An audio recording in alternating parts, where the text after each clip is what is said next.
መድኃኒት ተጠቅሜ ከዚህ ቤት ምግብ ሳልበላ አልወጣትም።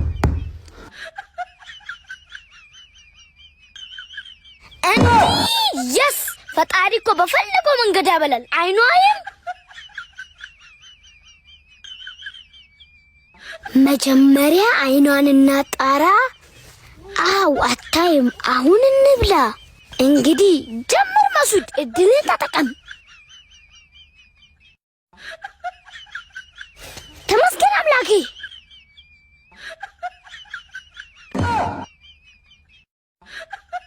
ፈጣሪ ሆይ ላደረኩት ነገር አንተ ይቅር በለኝ። ሰራውላት ናግባ።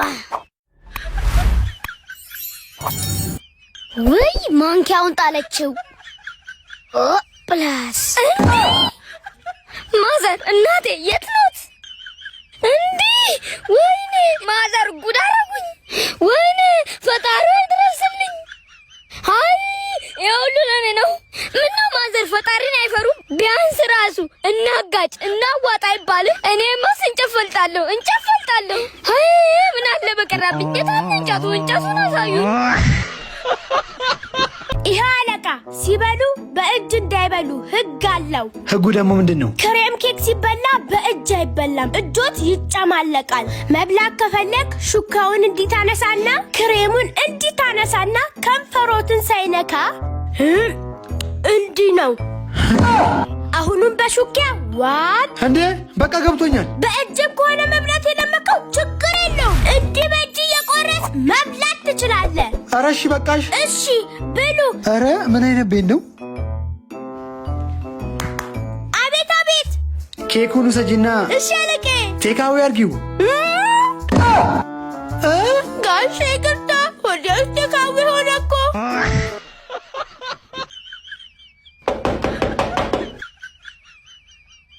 አቤት ሚከራይ ቤት ፈልጌ ነበር። አለ? አዎ አለ። አሪፍ ቤት አለኝ። እሺ ግን ለ2 ወር ብድር ነው። ብድር? ና እሺ ላሳይ።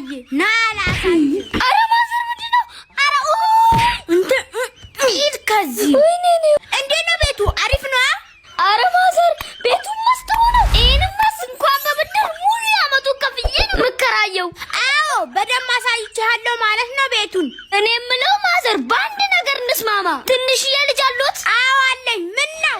ተወዳጁ ሚራ የህፃናት ቅባት ልስጥሽና ለ1 ሳምንት አሳድሪኝ። ሚራ ከሌሎች የፀጉር ቅባት በምን ይለያል? ሙሉ በሙሉ ተፈጥሯዊ ከሆኑ ነገሮች የተሰራ ነው። ዋው ጥሩ ነው። ፀጉር እንዳይነቃቀል ፈጣን ጥበቃና እንዲሁም የደም ዝውውርን ያፋጥናል። በተጨማሪም በቀላሉ ቆዳን ዘልቆ መግባት የሚችሉ በወይን ፍሬ፣ በዱባ ፍሬ ዘይቶችና በቫይታሚን ኢ አማካኝነት የሚመጣ ነው። ይሄማ ለልጅ አሪፍ ነው።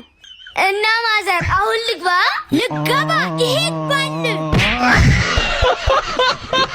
ጌታዬ ሆይ በሰላም አውለኝ። ከዛሬ ያልያዘ ሽማግሌ በሙሉ እፈሱ፣ ማንንም እንዳሰሙ። እንዴ አፈሳ፣ አሁን እንዴት ልወጣ ነው? አው አሪፍ ሐሳብ።